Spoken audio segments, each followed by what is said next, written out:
Hola, ¿qué tal? Buenas noches.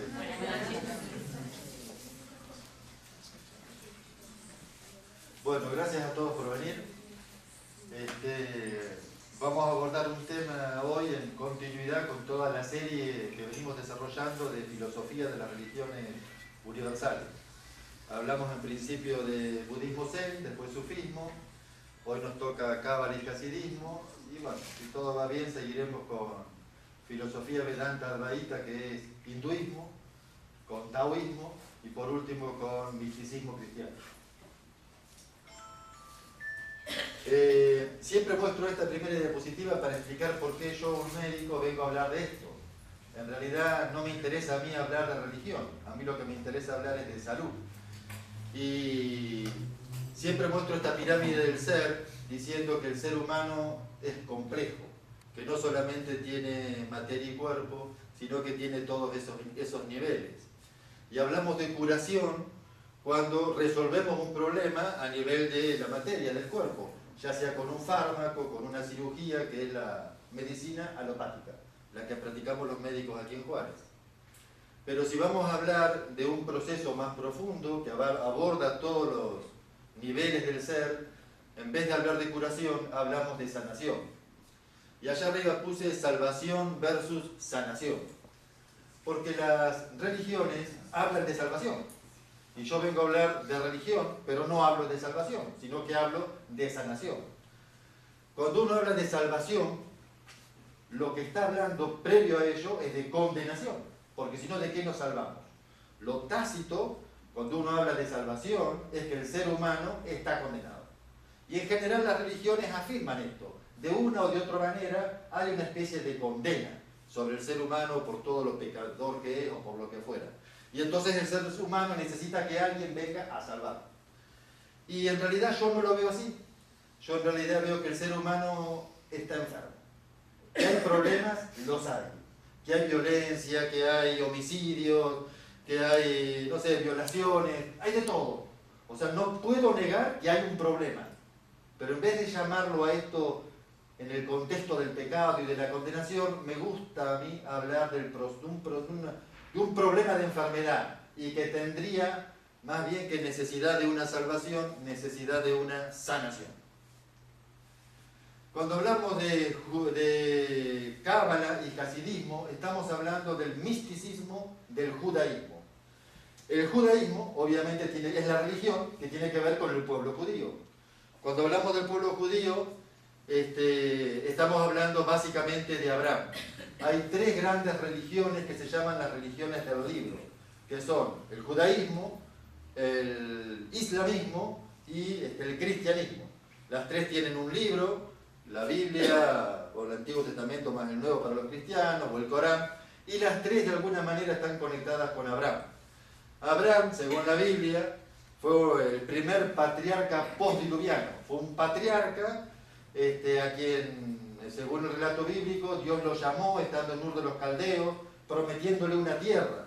Él sale con su padre, con Taré, bueno, con su sobrino Lot, su familia, quedan en Aram, y luego de Aram, de vuelta Dios lo vuelve a llamar para que vaya a la tierra prometida. La tierra prometida era Canaán, antiguamente se llamaba así, es lo que hoy día es Palestina. Ese Abraham tuvo de parte de Dios la promesa de que iba a tener una tierra y la promesa de que iba a tener una descendencia. Y que la descendencia iba a ser tan numerosa como las estrellas del cielo. Por eso el dibujito con las estrellas del cielo. O como la arena del mar. Pero Abraham tenía un problema. Estaba casado con Sara o Sarai, que era estéril y no podía tener hijos. Entonces Dios le promete que sí que va a tener un hijo y lo tiene a la edad de 80 años a Isaac. Y de Isaac desciende el pueblo judío. Pero también tiene otro hijo con Ismael, otro hijo con Agar, que era su sierva, y de ahí vienen el hijo Ismael, los ismaelitas y todas las naciones árabes. También tiene otra esposa, Setura, con la cual tiene 7 hijos más. Pero bueno, digamos que el judaísmo o el pueblo de Israel viene de Abraham, Isaac, que se casa con Rebeca, tiene 2 hijos, Jacob, Esaú. Jacob tiene 12 hijos, y esos 12 hijos van a dar origen a las 12 tribus de Israel.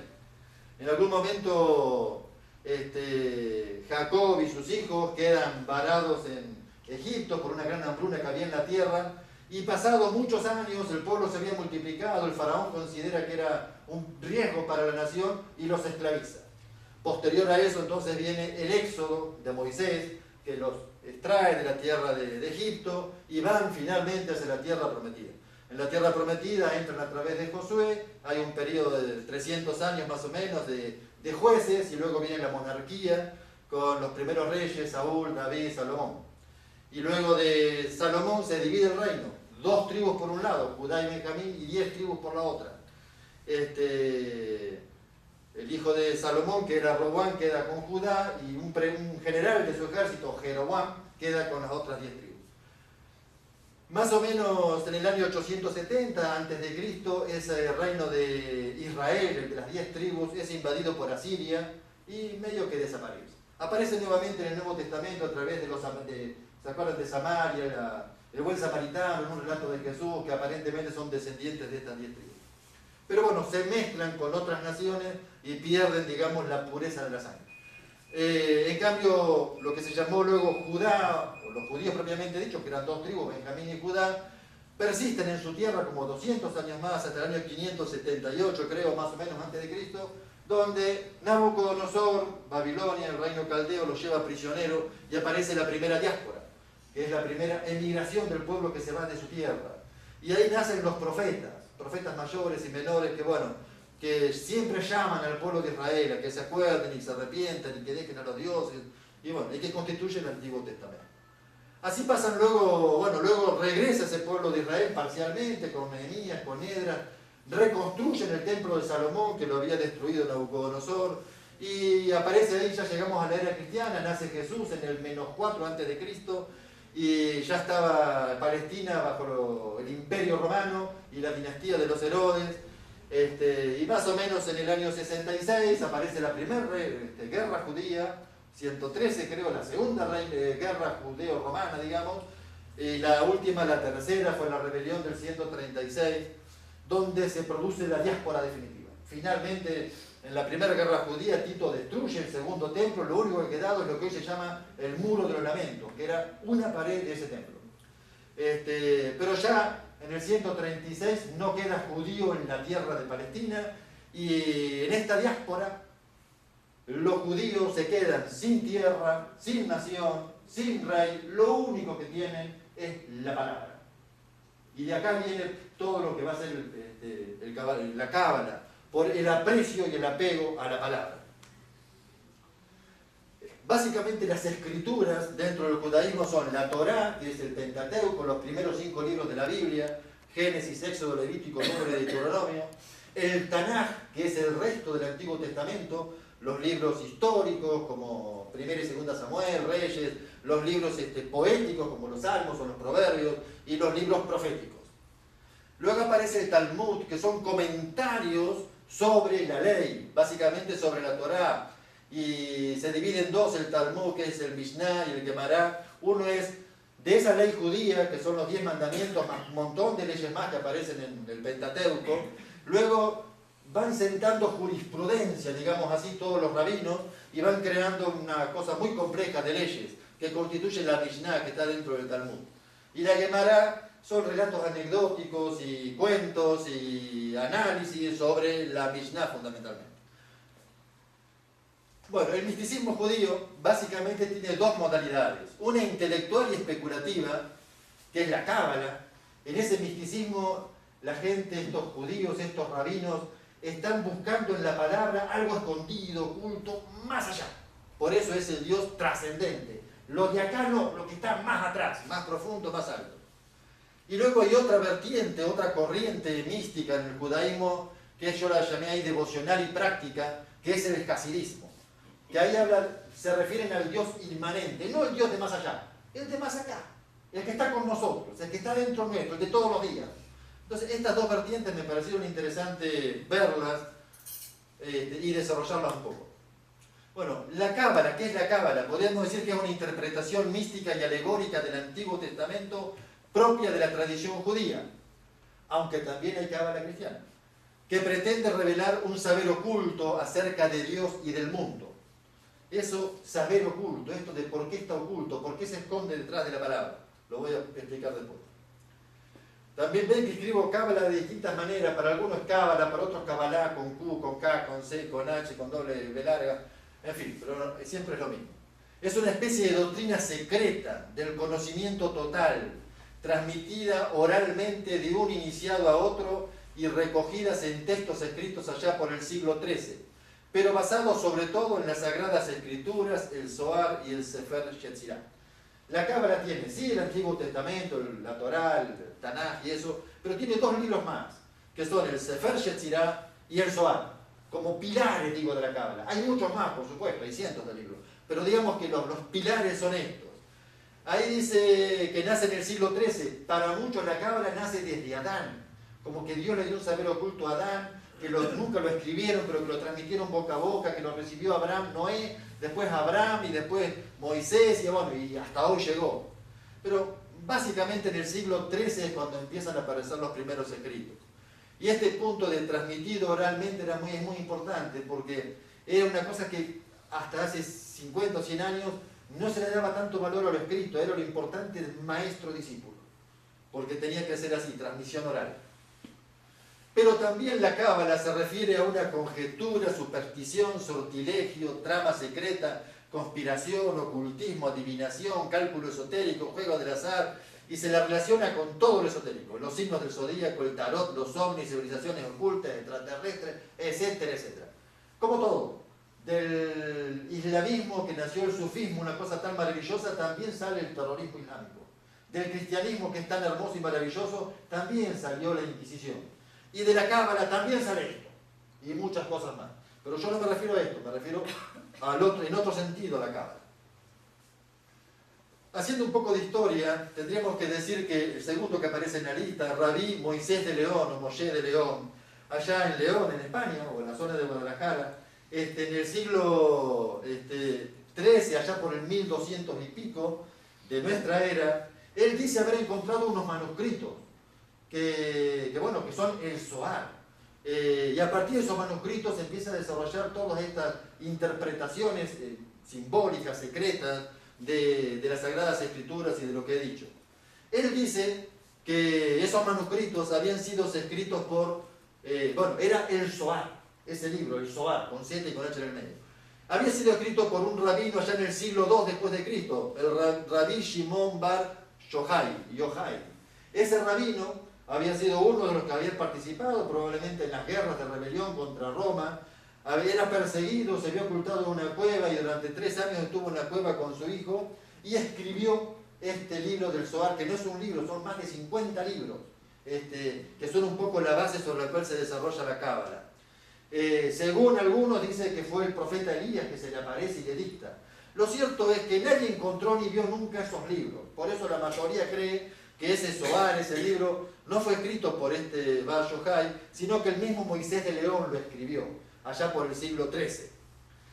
En el siglo XVI, 1500 y pico, aparece un gran cabalista que es el Rabí Isaac Luria, le llamaban el Sagrado Ari. Él es como que toma todos los escritos desperdigados y pone un orden. Y hoy día la Cábala que existe es Cábala, la principal, la mayor línea, es Cábala luriana. Él trae mucha claridad sobre el tema de la Cábala. Ya llegando a nuestras épocas tenemos a Rabí Yehuda Shlag, llamado Baal Hasulam. Ya en nuestra era, fíjense, en 1948 Israel alcanza la independencia, se constituye como Estado. De esa independencia participa este cabalista. Y es uno de los grandes consejeros de los políticos y militares que en esa época hicieron surgir al pueblo de Israel. Bueno, me olvidé de decir, dije, después de esas 3 guerras judías se produjo la diáspora y desde el siglo II más o menos hasta 1940 los pueblos judíos estuvieron por todo el mundo. Hay judíos, comunidades judías en China, en la India, donde sea. Hay comunidades judías, la mayoría son los askenazis, que vienen de la zona oriental de Europa. Pero bueno, también están los sefaradíes, que son los hispano-portugueses, y están los jerraíes, que son de las zonas arábicas. Y se perdió casi el idioma hebreo. El idioma hebreo lo recuperan después, porque esta cantidad de judíos hablaban otros idiomas. En 1950, entonces, independencia aparece de Israel, aparece la constitución de ese Estado, y luego su hijo, Rabbi Baruch Shalom Halevi Ashlag, conocido como Rabash, que muere en 1991, es el seguidor de su padre, y actualmente hay como una comisión formada por el rabino Michael Leitman, le llaman a esta comisión, a este grupo de personas, Benei Baruch, que significa hijos de Baruch. Pero bueno, un poco la historia de cómo surge la Cábala, tendríamos que decir que cuando el pueblo de Israel en la diáspora se quedó sin tierra, sin raíz, sin nada, se aferró desesperadamente a la palabra, que era lo único que tenía. La palabra le daba identidad, la palabra le daba fe, le daba un futuro, le daba una promesa, y en su desesperación de aferrarse a algo, porque eran perseguidos en todos lados, la Inquisición mató tantos judíos, y en todos los países, aún hoy, ustedes saben del antisemitismo que hay, que todavía son perseguidos, se aferraban desesperadamente a la palabra. ¿Y qué hacían con la palabra? La estudiaban, la estudiaban. La Talmud significa eso, estudiar la palabra. En ese estudio de la palabra aparece un desarrollo intelectual muy grande, pero ese desarrollo intelectual, cuando alguien pasa días y noches, imagínense encerrados en pequeñas habitaciones a oscuras para que la Inquisición o quien fuera no lo descubra, siempre escondida, siempre oculto, porque si no, si descubrían, lo mataban.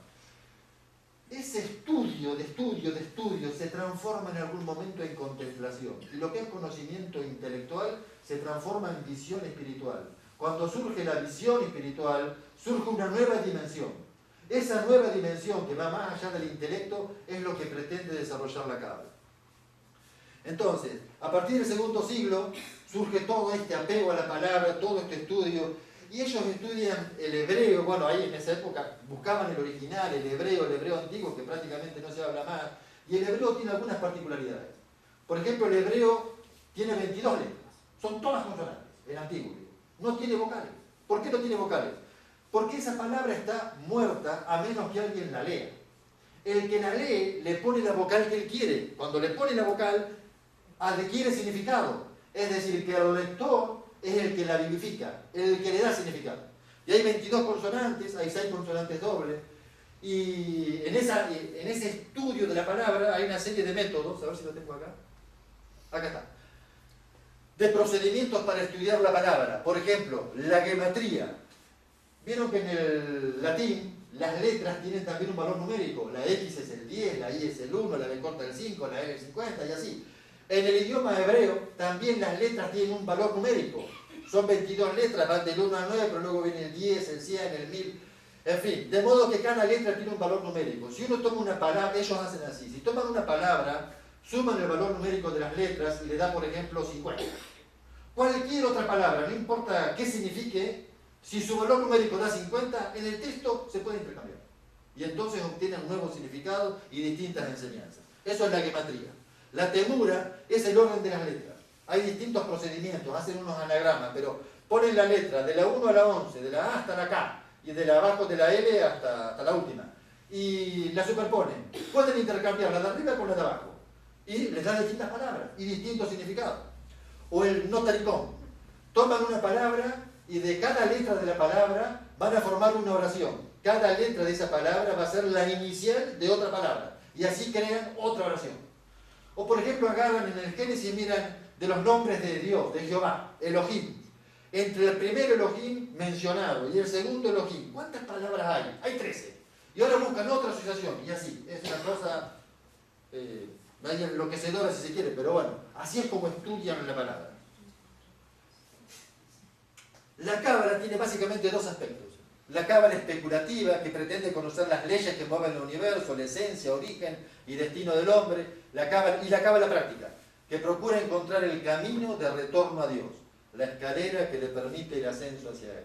Por un lado todo lo especulativo y por otro lado lo práctico, ¿cómo vuelvo yo a Dios?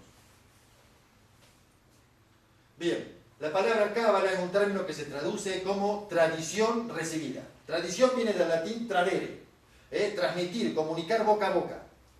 La cábala, dicen, no se puede enseñar, pero sí se puede comunicar. No se enseña, pero se comunica. Y de acá voy a extraer una reflexión. Nosotros, cuando hablamos, decimos muchas cosas, pero comunicamos otras. Una cosa es lo que decimos con la boca y otra cosa es lo que comunicamos. Ellos la tenían bien clara. que más allá de la enseñanza, el maestro comunica otra cosa. Por eso a Jesús le dicen, Señor, ¿a quién iremos? Tú tienes palabra de vida, porque Jesús comunicaba algo que era mucho más allá de las palabras. Y lo pueden ver en muchas personas, en realidad todos nosotros. Cuando hablamos, por un lado está lo que decimos y por otro lo que comunicamos. Y esto cuando tenemos nuestros hijos y educamos a nuestros hijos, por ahí les damos montones de mandatos o de reglas muy sanas, muy buenas, muy sabias. Pero por otro lado, le comunicamos otra. Por ejemplo, le decimos que no tiene que mentir. Pero ellos escuchan cuando por teléfono le decimos, no, no estaba, qué sé yo, y estoy mintiendo. Estoy comunicando una cosa muy distinta de lo que estoy diciendo. Lo que el otro recibe es lo que comunico. Ojo, lo que el otro recibe es lo que comunico, no es lo que digo. Por eso esto de empezar a ser un poco más sinceros. A ver, ¿qué estoy diciendo? ¿Qué estoy comunicando? ¿Y qué voy a comunicar? Lo que tengo adentro. Lo que tengo adentro. Y somos como esponjas. Y cuando lo que recibimos es todo violencia y odio y enojo. Y digo esto porque a veces con las películas que vemos y con las cosas que leemos y esto, nos llenamos de estas cosas. Les aseguro, después las comunicamos. Porque es lo que tenemos adentro. ¿Qué es lo que sale de adentro? Lo que tenemos adentro. Pero también la palabra cábala viene del hebreo kibel, cuyo significado es recepción. A mí me encantó cuando leí esto, que cábala era recepción. Porque, a ver si está acá, acá está. El primer código secreto que la cábala nos entrega se encuentra explicado en el deseo eterno e infinito de Dios de compartir absolutamente todo con su creación. Dicen los cabalistas que Dios en la eternidad pasada estaba completamente ahí. Era perfecto, estaba recontra feliz, no le faltaba nada, era el absoluto. Sin embargo, en un momento le surgió una necesidad. En tanta plenitud y completud que tenía, tuvo una necesidad. ¿Cuál? Quiso dar. La divinidad quiso dar. Le salió el deseo de dar. Le salió el deseo de compartir. Y cuando quiso dar, no tenía a quién. ¿A quién le iba a dar si él era el todo? Entonces ahí es donde viene la idea de crear, para que la creación pueda recibir. Entonces, otra, segunda reflexión para nosotros. Somos la creación divina. El propósito por el cual Dios nos creó fue para darnos. Nuestro principal objetivo es recibir. ¿Y qué es lo que Dios da? Todo. Dios da todo. No es mano corta, no es amarrete, no es egoísta. Cuando da, no da poco. Da, si puede, todo. ¿Y por qué yo no tengo todo? Si Dios quiere dar todo. ¿Es acaso porque no lo merezco? A ver, Dios da porque es su decisión dar. No por lo que yo pueda o no pueda recibir. Él da por lo que Él es, no por lo que yo soy. Él da porque le surge dar de su esencia. No importa quién soy yo. No importa. Lo que importa es que Él quiere dar. En el Nuevo Testamento esta es la gracia divina. Dios da porque quiere dar. Entonces, ¿por qué no recibo? ¿Y por qué vivo con tanta escasez? Más allá de lo material, en lo espiritual, en lo emocional, en todas las áreas. Bueno, voy a dar dos razones. Una, que la voy a mencionar ahora, es por nuestra negatividad. No nos creemos dignos. Decimos no nos merecemos. Estamos permanentemente como apretujados, como cerrados. Nos condenamos a nosotros mismos y nos criticamos permanentemente. Hace un rato mencioné esto de la palabra, nos estamos diciendo cosas negativas y entonces no nos abrimos. La primera condición del ser humano es ver que este Dios que solo quiere dar y yo lo que tengo que hacer es abrirme. Es la primera condición para recibir. La negatividad en nuestra mente, en nuestras palabras, que vivimos todo el tiempo quejándonos porque llueve o porque hay sol o por el trabajo, por el sueldo, esa queja permanente, esa negatividad. El tema de la apertura es lo que nos permite recibir. Dice que la creación, Dios creó entonces para compartir. Ahora bien, dice que la creación, al principio, bueno, hay 4 creaciones, según, a ver si está acá, hay 4 creaciones según los cabalistas. La primera creación, después la explico, es Adán Carbón. El receptáculo, que era la creación, recibe, todo fantástico. Hasta que en un momento, ¿qué recibe? Las ganas de dar. Igual que Dios tenía las ganas de dar. Cuando la creación, dicen los cabalistas, se dio cuenta que recibía y no daba, apareció lo que se llama el pan de la vergüenza. El pan de la vergüenza es la restricción, el simsum en hebreo.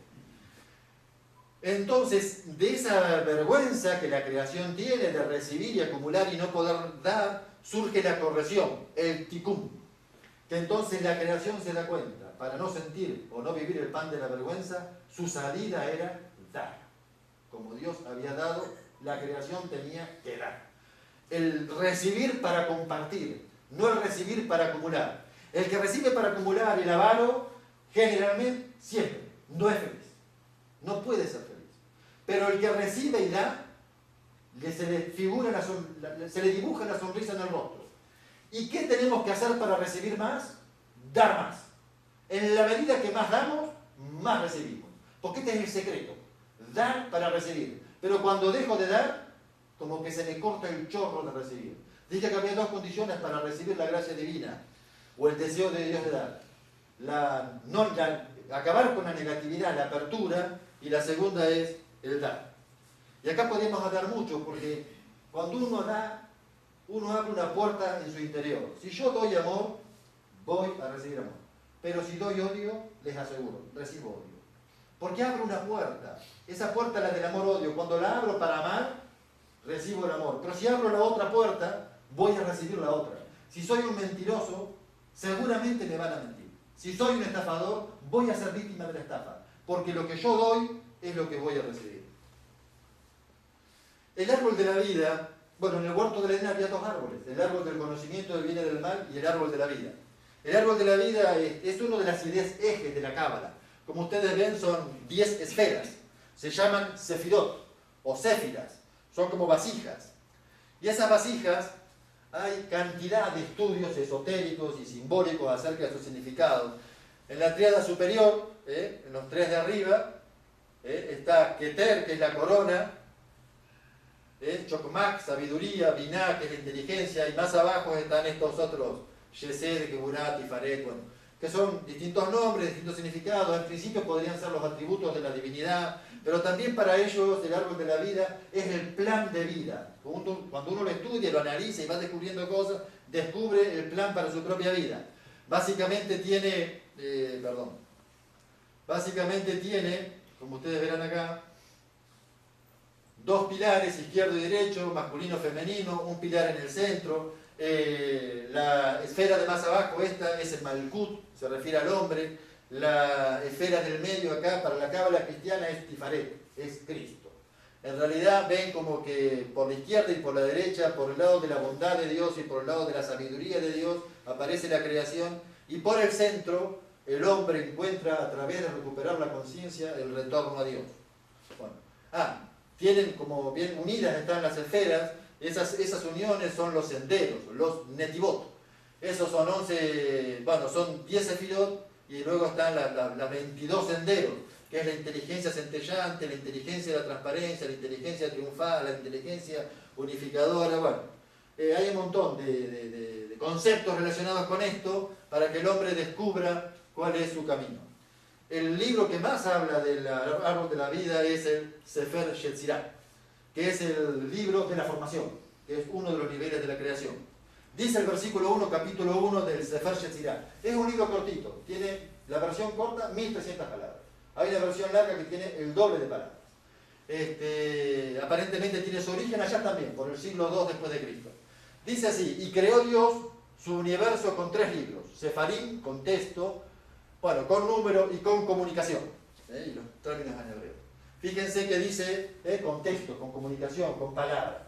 Y acá viene un concepto fuerte de la Cábala, que es la palabra creadora. Dice así el Génesis 1 en adelante. En el principio creó Dios los cielos y la tierra, y dijo Dios, sea la luz. Y más adelante, y dijo Dios, sean las lumbreras. Y dijo Dios, sean los árboles. Y dijo, siempre Dios dijo. Es decir, siempre Dios creó hablando. Siempre Dios creó a través de la palabra. Entonces la palabra que ellos tanto estudian, entre otras cosas, es la palabra creadora. También es la palabra sanadora. Es la palabra regeneradora. Es la palabra transformadora. Y una reflexión sobre esto. Lo que hablamos tiene tanto significado, porque la palabra es poderosa. Yo sé que como médico tengo un recurso, un instrumento, una herramienta que es más cortante que cualquier bisturí, que es la palabra. Porque con lo que yo le digo al paciente, yo sé que si le digo una palabra de aliento o al revés. Y no solamente yo, todos ustedes también. Cuando a alguien lo insultamos o cuando a alguien le decimos una cosa negativa, muchas veces se ve entre los padres con los hijos que viven insultándolos. Esa palabra es destructora.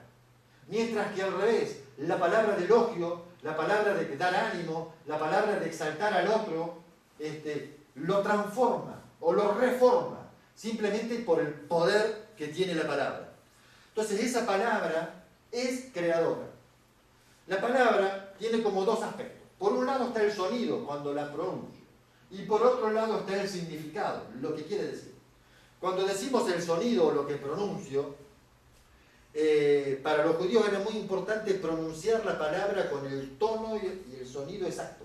La palabra Jehová en realidad son 4 letras, la Y, la W, la H y la J, no tiene vocales entre medio como expliqué anteriormente. Entonces la forma en que se pronuncia Jehová, Yahvé, Yahweh, en fin, para ellos tenía, y en el libro es el Sefer Sofirá, habla de todos los nombres de Dios, Adonai, Elohim, y cada nombre y su significado y su pronunciación, y le dan tanta importancia.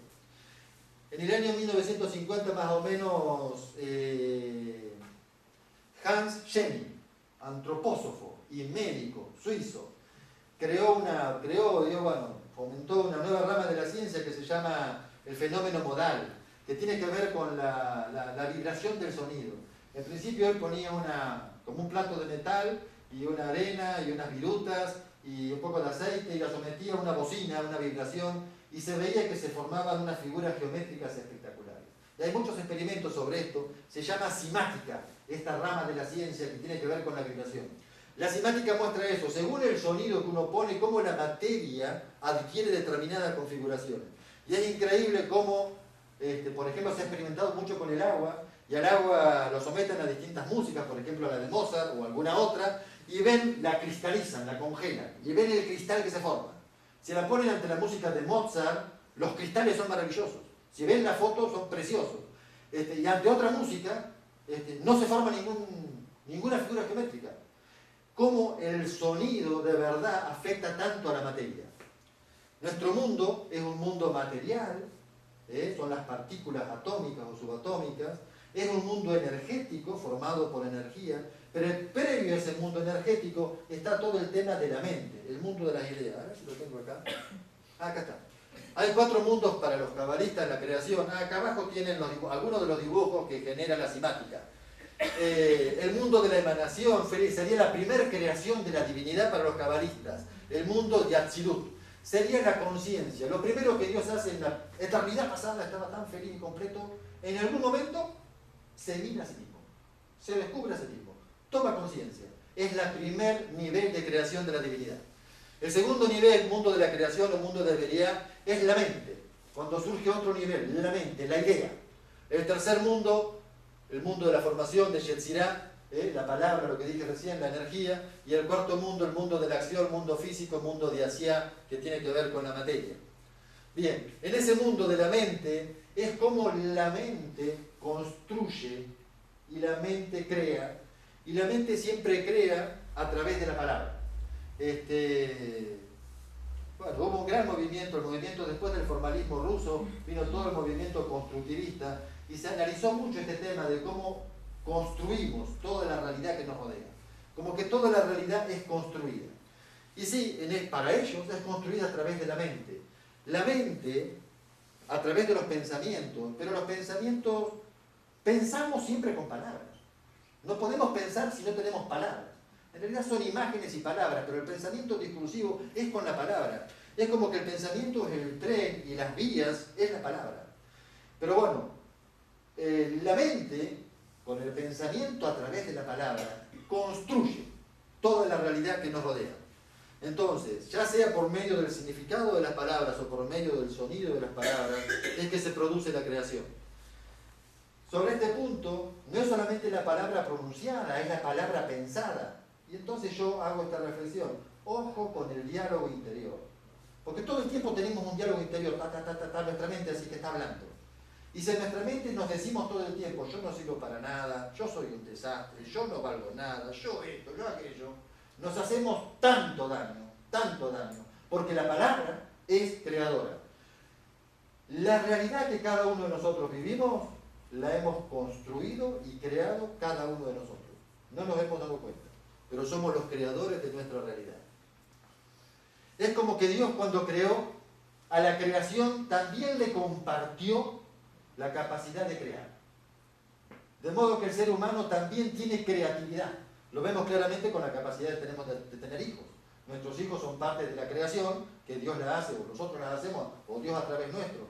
Pero todo el tiempo, si alguien construye un edificio, o si alguien hace una empresa, o si alguien, no sé, siembra un campo, está creando. El ser humano todo el tiempo crea. Eso es la creatividad, cualidad que hemos recibido en esto de la Kabbalah, de la recepción. Y no hay cosa que al ser humano lo haga más feliz que crear, porque está en nuestra esencia, está en nuestra profundidad, crear. Tomar conciencia de cuáles son las armas que tenemos para crear, que son los pensamientos y las palabras, es empezar a desarrollarnos y a progresar y a crecer. Ahí está el Zohar, Rabbi Shimon Bar Yochai, siglo II. Él dice en una de las frases de esos libros, como le dije son más de 50, hay de quien dice que la Torá viene a contarnos simples historias, sino que todos los asuntos de la Torá son cosas elevadas y secretos superiores. Por eso es que ellos están buscando lo más elevado y el secreto ese. Bien, querían desarrollar con respecto a la Cábala dos grandes ideas. Uno era la creación y otro era la caída. Porque bueno, en el Antiguo Testamento tenemos esto, al principio, el Génesis 1 ya la creación, pero en el Génesis 3 tenemos la caída, o el pecado original. Fue cuando Eva le convida del fruto del árbol del conocimiento del bien y del mal, que Dios le había dicho que no coman, porque el día que comieran iban a morir. Y el asunto es que Eva y Adán, los dos comieron del árbol de la vida, de ese árbol del conocimiento, y murieron, o no. No murieron, siguieron vivos. ¿Murieron en qué sentido? La palabra muerte significa separación. Muerte significa separación. De modo que morir es estar separado de la vida. ¿Quién es el generador de la vida? Dios. Esa muerte de la cual habla esta metáfora es la separación de la divinidad. Este es el gran problema del ser humano, la separación de la divinidad. La pregunta es, bueno, voy a pasar una acá. ¿El pecado fue la desobediencia? Porque Dios le había ordenado al ser humano, a Adán, le dijo que no coma y él comió, y ese fue su pecado, haber desobedecido. ¿O el pecado fue el hecho de haber comido del árbol del conocimiento? ¿Quería Dios cuando creó la tierra, supongamos este planeta nada más, tener un planeta lleno de esclavos? ¿Era la idea de Dios? ¿Tener todos siervos? ¿Era la idea de Dios que todos los seres humanos estén acá para obedecer? A ver, nadie puede hacer lo que quiere, nadie puede crear por su cuenta, nadie puede decidir por sí mismo, y si decide por sí mismo, ojo, yo decidí lo que quieras, pero si decís esto, trácate, te mando al infierno o te destruyo. ¿Será posible que esta fue la idea original de Dios? Crear un mundo de esclavos y de gente obediente. Ya en el Nuevo Testamento vemos otra idea, un mundo de hijos de Dios, que no es lo mismo un mundo de esclavos o de siervos que un mundo de hijos de Dios. Bueno, voy a pasar acá así, porque tengo que explicar un poquito más lo que es pecado. La Biblia, el Antiguo Testamento está escrito en hebreo, y el Nuevo Testamento en griego, y parte en arameo. Cuando tradujeron la palabra pecado para la Vulgata al latín, la tradujeron como peccatum. Y peccatum significa transgresión. De modo tal que pecado es transgresión de la ley. Entonces es un mandato. Entonces lo que importa es la obediencia, importa el mandato. Y el pecado es transgredir la ley. Y si hay transgresión de la ley, hay delito. Y si hay delito, hay castigo. Es toda la secuencia. Transgresión de la ley, delito, castigo. Sin embargo, el Nuevo Testamento, cuando usa la palabra pecado, la palabra es omartria, que era cuando tiraban una flecha, había un juez que decía, si no le pegaba al centro, omartria, no diste en el centro. En el hebreo es jatá, que también significa errar, en el sentido de no alcanzar una meta, camino, objetivo o blanco exacto. Y en arameo es kata, que quería decir no le diste al blanco. Son dos concepciones muy distintas de pecado. Porque una cosa es no darle al blanco y otra cosa es peccatum. Porque si es peccatum, hay delito y hay castigo. Pero si no le doy al blanco, lo que sigue, tomo otra flecha y la apunto mejor. A ver si le doy al centro. Entonces lo que sigue no es un castigo, sino una nueva oportunidad. Entonces, este concepto del pecado como desobediencia o del pecado como no dar en el centro, tiene que ver con toda la simbología que hay con este árbol del conocimiento. El ser humano, a ver si lo puedo explicar, el ser humano, a través de ese fruto prohibido, digamos así, entra en una dimensión, que es la dimensión de la mente, la del conocimiento. Mientras el ser humano, o la creación, vivía en la dimensión de la conciencia, estaba en absoluto y pleno contacto con la divinidad. Era todo perfecto. Y estaba totalmente en contacto con Dios. Ahí dice que en el huerto del Edén charlaban juntos, qué sé yo. Ahora, cuando el ser humano entra, o adquiere el conocimiento, entra en el mundo de la mente, es que como que la mente oscurece la conciencia. La mente es como un velo que se pone sobre la conciencia. La mente es la que apaga esa conciencia de la divinidad que yo tengo. Entonces, cuando aparece el mundo de la mente, es como una burbuja. En toda la creación hay una burbuja, y en esa burbuja, ¡tac!, que es la burbuja de la mente, entramos. Y ahí, ¿qué pasó? Se oscureció la conciencia. ¿Y ahí qué pasó?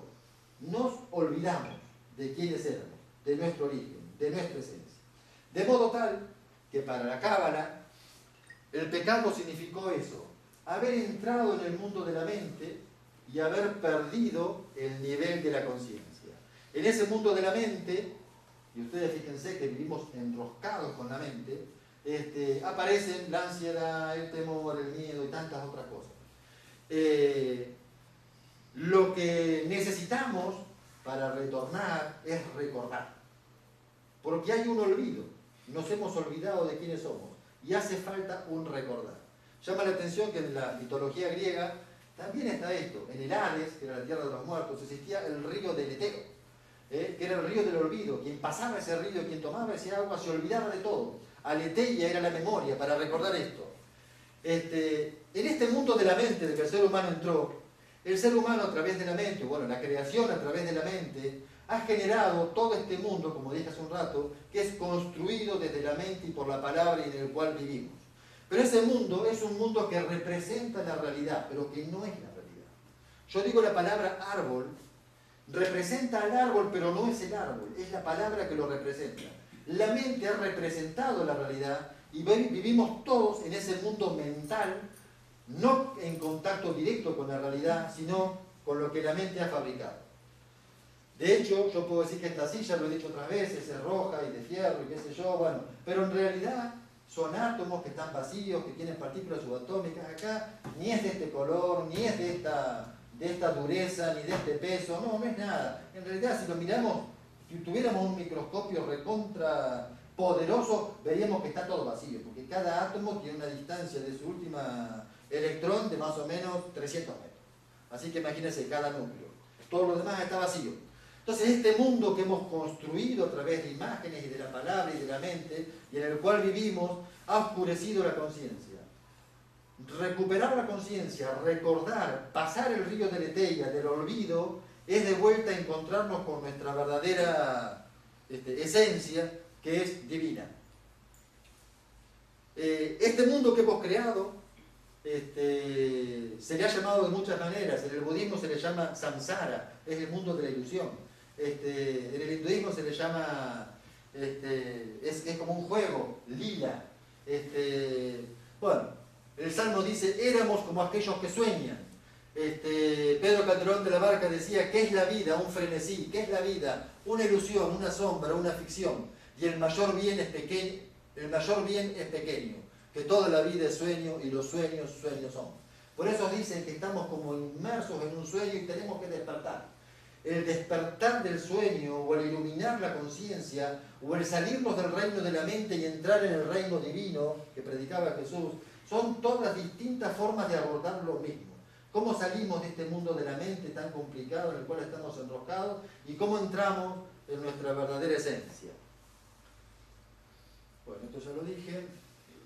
Bueno, de ahí surge la importancia de las tablas de la ley. Las tablas de la ley, los 10 mandamientos y todos los mandamientos que vinieron después, marcaron al hombre, como que el hombre lo que tenía que hacer era obedecer la ley.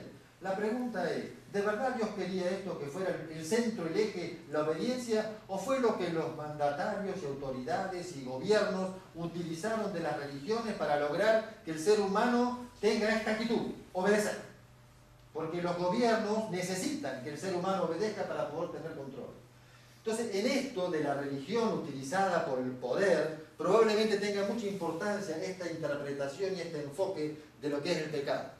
Pero dicen los cabalistas que el ser humano no inicia su historia en el monte de Sinaí cuando Moisés le da las tablas de la ley, sino en el huerto del Edén, cuando cae en el pecado con el árbol del conocimiento, y un poco antes todavía, cuando Dios lo forma con el barro de la tierra y le sopla su espíritu.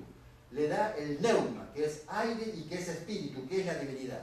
De modo que el ser humano lo que tiene adentro es el hálito refrescante de la divinidad. A ver qué puse acá. Nuevamente despierto ese conocimiento, nos rescatará de la creencia del pecado original y nos entregará en su lugar el hálito refrescante en el cual toda forma de cumplimiento del bien, de forma forzada y obligada, es completamente descartada. Lo que quise decir ahí fue que cuando el ser humano se encuentra a sí mismo, cuando recupera esa conciencia, ya no necesita que alguien le diga, mira, no cruces el semáforo en rojo. El que es consciente, se ha dado cuenta que cruzar a toda velocidad el semáforo en rojo va a matar a alguien, te va a matar vos mismo. El que es consciente de, bueno, que adquiere conciencia, no necesitan que le diga qué es lo que tiene que hacer, porque ya lo sabe, porque le viene de adentro. Y este es el punto a donde el ser humano tiene que llegar. Yo entiendo que los chicos chiquitos necesitan un mandato, una ley, porque el chico no sabe. Como no sabe, hay que darle ciertas indicaciones, si no se va a quemar, si no se va a caer, si no va a cruzar la calle y le va a atropellar un auto, porque no sabe. Pero cuando creció, cuando ya sabe, no le digas a tu hijo de 40 años, cruzar la calle por acá, por la esquina, y le digas, no comas la comida muy caliente. Se va a revelar porque ya es grandote. Lo mismo nos pasa a los seres humanos. Cuando empezamos a crecer, no me digas que tengo que amar, ya sé que tengo que amar, quiero amar. No me digas que sea feliz, ya sé, quiero ser feliz. Quiero ayudar a la gente, lo quiero, está acá dentro mío. El tema es el cómo. No es el qué tengo que hacer, ya lo sé. No necesito que me lo manden. Entonces, cuando se produce esta transformación, el hacer el bien deja de ser un cumplimiento forzado de una ley y comienza a ser algo que te nace espontáneamente de adentro. San Pablo en el Nuevo Testamento hablaba de la ley escrita en el corazón, donde el espíritu genera frutos. El amor, el gozo, la paz, la paciencia, la benignidad, la bondad, la fe, la templanza, la mansedumbre, tienen que ser fruto. No es mandato, no es obediencia a una ley. Te tiene que salir de adentro porque te has regenerado, porque la palabra te regeneró, porque has sido transformado. Entonces es superar la ley y ir más atrás. Bueno, este famoso acuérdate, que hay tantos en la Biblia, acuérdate, oh Israel, por todas lados donde está. Hay una historia jasídica del príncipe Jazer y su padre, el rey Azor. Dice que en un pueblo ahí de la Palestina, su hijo, el hijo de un rey, un príncipe, parecido a la parábola del hijo pródigo, el hijo quiso conocer el mundo y se fue y vagó por el mundo y termina en Egipto, en una calle, mendigando. El rey, después de muchos años, añora la presencia de su hijo y le manda una carta con un empleado de él, y el empleado lo encuentra en Egipto tirado, postrado, enfermo, sucio, mendigo. Le lleva la carta y la carta dice a nuestro hijo que está en Egipto, paz, levántate y despierta de tu sueño, presta atención al contenido de nuestra carta, bueno, y sigue hablando. Y él dice, cogí la carta, la besé y la leí, lo que estaba escrito en ella se refería a lo que estaba grabado en mi corazón. Enseguida recordé que era hijo de rey. Esto, de que por ahí estamos viviendo como mendigos cuando somos príncipes. Hay que acordarse, hay que tomar conciencia. He contado yo otra vez este cuento, lo voy a repetir. de ese aguilucho que un granjero lo encontró, un pichón de águila, lo metió en el gallinero, y ese águila se crió con la gallina, andaba como la gallina, picoteaba el piso, y cuando un águila revoloteaba el cielo, todas las gallinas se escondían porque le tenían miedo a las águilas porque las iban a agarrar. Y el aguilucho también se escondía. Hasta que un día el aguilucho se dio cuenta que no era gallina, que era águila. Cuando se dio cuenta que era águila, extendió las alas y levantó vuelo. Así nos pasa a nosotros. Nos comportamos como mendigos porque no nos damos cuenta de quiénes somos. San Pedro también lo decía en la Biblia, ustedes son participantes de la naturaleza divina. El Dios que está en ustedes, decía Jesús, se cansó de decirlo. Hay otro cuentito acerca del león, de ese león que el pastor de las ovejas lo había encontrado, lo llevó, lo crió con las ovejas y el león hasta balaba, porque se creía que era una oveja. Y cuando veía el león y rugía entre las montañas, él salía disparando a esconderse. Hasta que un día un león viejo lo agarró del cogote y lo llevó frente a un río. Mirá, le dijo, y vio su melena reflejada en el agua. Y se dio cuenta que era un león. Y rugió, porque se dio cuenta. Cuando nos damos cuenta de quiénes somos, actuamos de otra manera. Mientras no me doy cuenta, mientras no tomo conciencia, actúo de otra manera. Pero basta que me dé cuenta de quién soy para que cambie mi conducta, mi acción, mi entorno y mi realidad. Lo que hace falta es darme cuenta, despertar, tomar conciencia. Bueno, eso es un poco toda la cábala. Ahora voy a hablar un poquito de hasidismo. ¿Cómo estoy con la hora? Bueno, contra toda esta gente tan estudiosa que se la pasaba leyendo los libros y esto, en el año 1700 más o menos aparece Baal Shem Tov, que era un cabalista. En esa época había una gran hambruna, había una gran pobreza en toda la zona de Polonia, Bielorrusia y demás, y él se dio cuenta que los pobres judíos que estaban muertos de hambre no podían estar tantas horas estudiando la Torá y el Talmud y todo lo demás, y por lo tanto no tenían acceso a toda la riqueza que la cábala tenía. En rebelión contra esa actitud de tanto intelecto y de tanto estudio, nace el hasidismo. Porque Baal Shem Tov salió a los campos y a las calles de las ciudades y empezó a predicar no el Dios trascendente, sino el Dios inmanente. Baal Shem Tov, este es el personaje, señor del buen nombre, su verdadero nombre es Israel ben Eliezer. La palabra Hasid viene de la raíz Gesed, también en hebreo, que significa amor, benevolencia, piedad. Hasid es aquella persona que lleva una vida de fervor, de exaltado júbilo por sentir la presencia de Dios en su vida. Y esta presencia le inspira a brindar amor hacia todos y hacia todo. Este es el Hasid, la persona que siente a Dios. Cuando lo siente a Dios, estalla de júbilo y alegría. Y cuando alguien está contento, se quiere juntar con nosotros. Cuando estamos mal, queremos estar solos. Pero cuando estamos contentos, nos queremos juntar. Y queremos hacer fiesta. Y queremos compartir. Y esto es lo que le pasa al Hasid. Está contento porque lo siente a Dios. Si la cábala es el alma de la Torá, el hasidismo es el alma de la Torá. El hasidismo entonces opone estas dos cosas, la alegría, el amor, la sencillez, el compartir, versus el estudio, el aislamiento, el ritual, el pensamiento, la perfección del ceremonial. Pone por un lado la religión y por otro lado la vida cotidiana. Le interesa la vida cotidiana. Ellos dicen, no una religión, sino una forma de vivir. Eso es lo que importa. La tristeza, el humor sombrío y la depresión son los verdaderos pecados. Sentirse mal. No el ceremonial, sino lo cotidiano. Santificar lo cotidiano, lo de cada momento, lo que hago a cada instante. No el sabio, sino el piadoso. Acá no importa cuánto sabe o cuánto estudia. Importa si su vida es piadosa o no. Vivir en el mundo es vivir en Dios. Porque pareciera que el mundo es todo pecado, todo violencia, todo malo, y Dios allá está, perfecto Él en su reino, ahí le va todo bien, y acá abajo todo un desastre. Para el hasidista no, Dios está en el mundo, por eso es el Dios inmanente. Seamos sinceros, la oración que Dios escucha, la oración que Dios escucha es la oración del corazón. Lo que digamos con la boca no vale nada, a Dios no la escucha, no la escucha todo lo que digamos acá. Porque yo le estoy diciendo acá, te quiero, te amo, te pido, te adoro, te alabo, no sé lo que quieran, pero acá adentro siento todos que hacen algo muy distinto. Lo que Dios escucha no es lo que digo, es lo que siento, la oración del corazón. Por eso, seamos sinceros, seamos realistas, el placer. Para nosotros la palabra placer es casi sinónimo de pecado. Todo lo que sea placentero es como el sexo, la comida, lo que sea, es como que está dentro del entorno del pecado. Sin embargo, dice la Biblia que Dios creó por placer.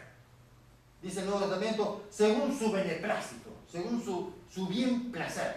Y es cierto, Dios todo lo que hace lo hace porque le place, porque le da alegría y satisfacción. Entonces, esto de hacer las cosas por obligación, de hacer las cosas porque me mandan, de hacer esto, como que no va, como que la vida pasa por otro lado, como que el placer es parte de la esencia divina que tenemos que compartir y gozar. El placer amerita tener un lugar en nuestras vidas y hacer las cosas por placer. El credo versus la mano tendida. ¿De qué sirve tener tan claro cuál es el dogma o la doctrina correcta, tener un credo que sea perfecto, si no soy capaz de tenderle la mano al que necesita ayuda? Martin Buber es un filósofo existencialista hasidista. Para que ustedes se ubiquen, época de judíos, obviamente, 1950, 60, 70, desarrolló toda una filosofía existencialista, tipo la de Jean-Paul Sartre, pero desde el punto de vista hasídico. Hay una frase de él que dice: si alguien se dirige a ti pidiéndote ayuda, no debes ahuyentarlo con palabras piadosas diciéndole ten fe y llévale tus problemas a Dios. Debes actuar como si no hubiese Dios, como si en el mundo existiese una sola persona capaz de ayudar a ese hombre, solamente tú. Esta es un poco la esencia del hasidismo. La Shekinah es una doctrina del Talmud, pero muy desarrollada por los cabalistas. Se refiere a la presencia divina que reside en este mundo. Este Dios reside entre nosotros, es omnipresente, es decir, presente en todos lados. No hay un rincón de este planeta, ni de este universo, ni de este no universo, en el cual Dios no esté. Y donde está Dios, lo llena todo, porque no es pequeño, no es chiquito, y lo llena todo. Y lo llena con bien, porque Dios es el bien supremo. Es decir, de ahí viene la idea de que en el mundo, bueno, dice, los cielos cuentan la gloria de Dios, porque en el mundo está Dios. Y esto, a ver, para no adelantarme, esto de sentir la presencia de Dios, la Shekinah, la inmanencia del Dios opuesto a la trascendencia y la búsqueda de un tiempo o sitio ulterior. Es muy común de que el reino de Dios, o el encuentro con Dios, o la paz, o la alegría, o la felicidad, va a ser no acá, sino en el cielo, y no ahora, sino después de la muerte. Ellos dicen, mentira, acá está Dios. Acá lo tenemos que encontrar y acá lo tenemos que vivir. Entonces, ese sentimiento de Shekinah, de sentir la presencia de Dios, es el origen del sentimiento religioso, es la causa de la responsabilidad ética para con el otro. Hay toda una filosofía del yo-tú que desarrolla Martin Buber, donde yo descubro que en el otro también está Dios. Y entonces mi trato con el otro es el fundamento de esa responsabilidad ética.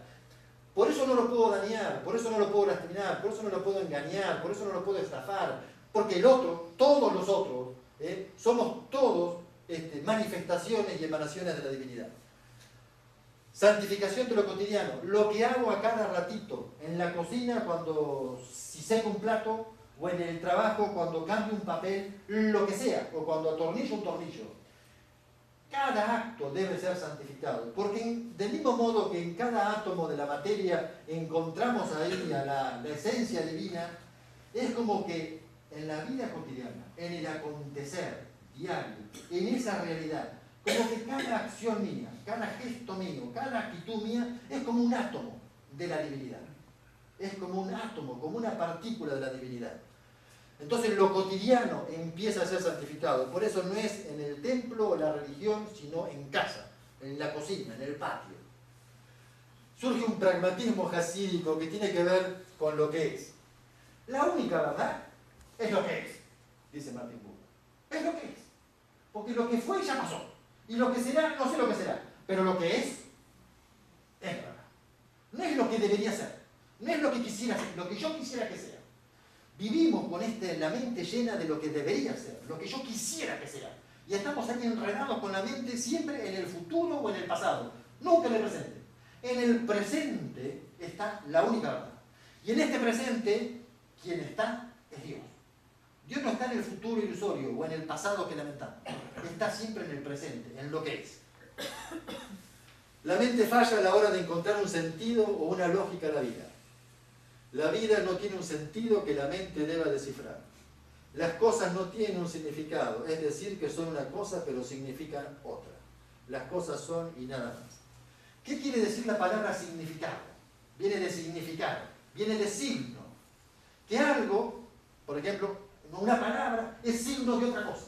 O que un cartel es signo de otra cosa. Entonces, intentar ver a la realidad, a lo cotidiano, como que a ver qué significa esto que me pasó. ¿Qué significa esto que me dijeron? ¿O qué significa esto? No significa nada, lo que es nada más. Porque lo que es no pretende representar otra cosa. No pretende ser signo de otra cosa. Lo que es la única realidad. Y la única realidad, como está impregnada de la divinidad, no puede menos que ser perfecta. Claro, la persona que lo entiende, que toma conciencia, que se da cuenta de esto, como el león o el águila, que se da cuenta de esto, ¿cómo no va a estar bien? ¿Cómo no va a sentir la alegría que dice Baal Shem Tov? ¿Cómo no va a tener ganas de celebrar? Porque se dio cuenta, porque tomó conciencia. Bueno, el Debekut, esto es lo último. O proceso circular. Permite que de nuevo se una la luz de Dios con la del hombre y al hacerse nuevamente consciente de la realidad de su naturaleza y comience a pensar y actuar de acuerdo a lo mismo. Este Debekut, que es un proceso circular, también lo tienen los orientales. Ellos dicen que el universo, o lo que existe, es como el respirar de Dios. Hay un inspirar y un expirar. La creación fue el expirar. Dura eones de años. No me acuerdo cuánto es un eón, pero son miles de millones de años que dura un expirar. Y luego Dios inspira de vuelta, y luego expira, pero siempre es circular, va y viene. Nosotros estamos acá, en este expirar que fuimos. Pero la idea es el retorno, ese inspirar, ese volver. De Dios hemos salido, pero a Dios hemos de volver. El retorno ese, para los cabalistas, es a través de la conciencia. Y cuando uno toma conciencia, uno empieza a pensar y a actuar de acuerdo a lo mismo. Bien. Abraham salió de su tierra buscando la tierra prometida. Y este tema del paraíso perdido. Nosotros tenemos una nostalgia del paraíso perdido. Tenemos unas ganas de vivir y que todo esté bien. De tener paz, de tener alegría, de no tener más quilombo. A ver, ¿habrá algún lugar donde podamos estar completamente bien?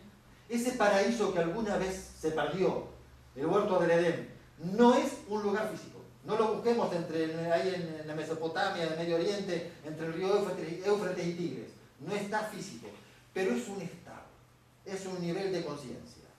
Y ese paraíso perdido es la tierra prometida, que fluye leche y miel, le decía Moisés y decía Josué. Es decir, que tiene abundancia para todos. Esa tierra de abundancia, ese huerto del Edén, ese paraíso perdido, es el estado que todos anhelamos y buscamos siempre. Es el llanto que tenemos en el corazón. Y el retorno se da a través del tomar conciencia. Ese estado es un estado de bienestar perfecto. Fíjense que salud es completo estado de bienestar, físico, psíquico y emocional, y en armonía con el medio ambiente. Por eso es que yo hablo de sanación, porque hablo del completo bienestar, que solamente lo conseguimos a través de una toma de conciencia más profunda. Gracias por escucharme.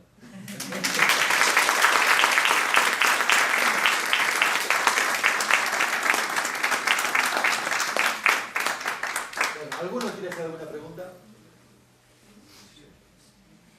En realidad todo el tema de la ley, el mandato y todo da una gran discusión y para dónde va. No te encanta eso.